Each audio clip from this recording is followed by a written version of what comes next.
آنے کا ہمارا مقصد یہ ہے ہمیں پتہ چلے کہ ہمارے صحابہ نے کتنی تکلیفیں برداشت کی ہیں، اذیت سے برداشت. دین اسلام میں ہمیں ایسے نہیں ملا، بہت قربانی سے ملا ہے. یہ دیکھیں سامنے یہ جو نقشہ بنائے گی، جنگ کا نقشہ بنائے جو ادھر جنگ لڑی گئی، یہ 2 مرحلوں میں جنگ ہوئی تھی. پہلے مرحلے کا نقشہ ہے جو کفار و مشرکین. پہلے یہ تیر کی نشانی دیکھیں، یہ جو ہرے رنگ کا تیر ہے یہ جشن مسلمین ہے، یہ مسلمانوں کی نشانی ہے. اور یہ جو پیلے رنگ کا تیر ہے یہ جشن مشرکین کی نشانی ہے. جو کالے رنگ کا تیر ہے یہ منافقین کی نشانی ہے. یہ 3 تیر ہیں. اور یہ دیکھیں یہ جو پہاڑ ہے یہ جبل احد جو آپ کے بالکل پیچھے. اس جنگ میں مسلمانوں کی تعداد کم تھی، کفار کی تعداد زیادہ تھی.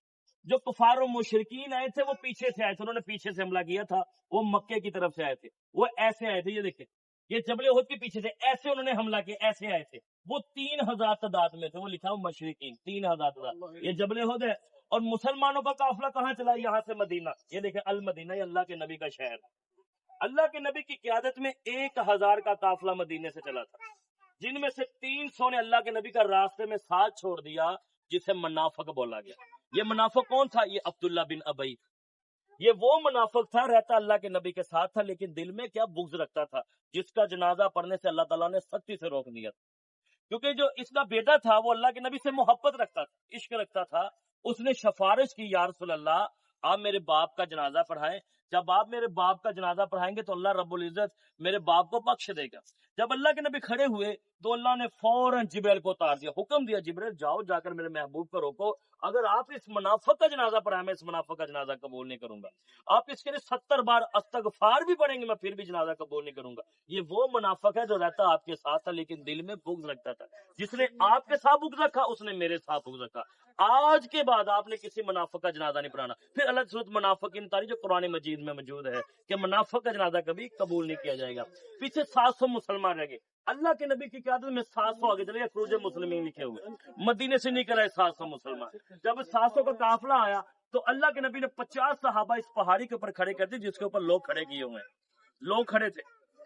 وہ حکم دے دیا کہ میرے حکم کے بغیر آپ اس پہاڑی سے نیچے نہیں اترنا. اگر زمین پھٹ جائے جو بھی نتیجہ نکلے آپ اس پہاڑی کو نہیں چھوڑنا. قیادت کون کر رہے ہیں؟ حضرت عبداللہ بن جبیر رضی اللہ عنہ صحابہ کی 3 اندازوں کی قیادت کر رہے ہیں. جو کفار و مشرکین تھے ان کے بڑے بڑے سپہ سالار تھے. حضرت خالد بن ولید اس وقت سپہ سالار تھے. اکرمہ بھی سپہ سالار تھا. اکرمہ کون تھا؟ یہ ابو جہل کا بیٹا تھا. یہ اپنے باپ کا بدلہ لینے کے لیے آیا تھا. اور ابو سفیان بھی تھا اس جنگ میں جو لیڈ کر رہا تھا کفار و مشرکین کو. ایک ٹکڑا خالد بن ولید کے ساتھ ہے، ایک ٹکڑا جو ہے اکرمہ کے ساتھ ہے. جب حضرت کفار و مشرکین نے مسلمانوں کے اوپر حملہ کرنے کی کوشش کی، حملہ کیا، تو حضرت خالد بن ولید جب اتنے ذہین تھے، اتنی مہارت رکھتے تھے، آپ میدان احد کے اندر نہیں آئے. وہ اس لیے نہیں آئے، انہوں نے سوچا اتنی مہارت دیکھے، ان کی ذہانت دیکھے، انہوں نے سوچا اگر ہم مسلمانوں کے اوپر حملہ کرتے ہیں تو نقصان ہمارا زیادہ ہوگا. وہ کیوں؟ کیونکہ مسلمانوں کے لیے یہ فائدہ مند پہاڑی تھی. کیوں نہ سب سے پہلے اس پہاڑی کو فتح کر لیا جائے. حضرت خالد بن ولید دیکھے میدان احد سے واپس نکلے، پیچھے جا رہے، واپس جا رہے. اکرمہ بھی ساتھ ہے، دونوں ساتھ ہے. پیچھے اتنا سفر طے کیا مدینہ چلے گئے. مدینے سے گھوم کر آ کر اس پہاڑی کے پیچھے چھپ گئے. اب انتظار کرنے لگے کہ کب صحابہ نیچے اترے ان پر حملہ کیا جائے. جو ابو سفیان تھا اس نے دیکھا کہ مسلمان کم ہے، میں اتنی بڑی لشکر تعداد لے کے آؤں، 3000 قافلہ، مسلمان 700 ہے. ابو سفیان کو عزت سے بولا تو بعد میں اسلام لائے تھے. جس طرح حضرت خالد بن ولید کہہ رہے نا اسی طرح حضرت ابو سفیان کیا بولیں گے؟ ابو سفیان، حضرت ابو سفیان چلیے بعد میں مسلمان جی بعد مسلمان ہو گئے. بعد بتاتے ہیں. خالد بن ولید بھی بعد میں مسلمان ہوئے. صحابی کی بیعت بھی برداشت نہیں. ٹھیک. جب حملہ کیا، جنگ شروع ہوئی، کفار مشرکین نے جب مسلمانوں کے اوپر حملہ کیا، اب جنگ شروع ہو گئی. جو کفار مشرکین تھے جو مسلمانوں پر کھڑے تھے انہوں نے تیر مارنا شروع کر دیا مسلمانوں کے اوپر. جب تیر مارنا شروع کر دیے جو کفار مشرکین تھے انہوں نے دیکھا کہ ہم تعداد میں زیادہ ہیں تو مر بھی حملے ہیں، وہ بھاگنے پہ مجبور ہو گئے. انہوں نے میدان چھوڑنا شروع کر دیا. جب میدان چھوڑنا شروع کر دیا جو کفار پیچھے کی طرف بھاگ رہے ہیں، اب میدان جو تھا وہ خالی ہونا شروع ہو گیا.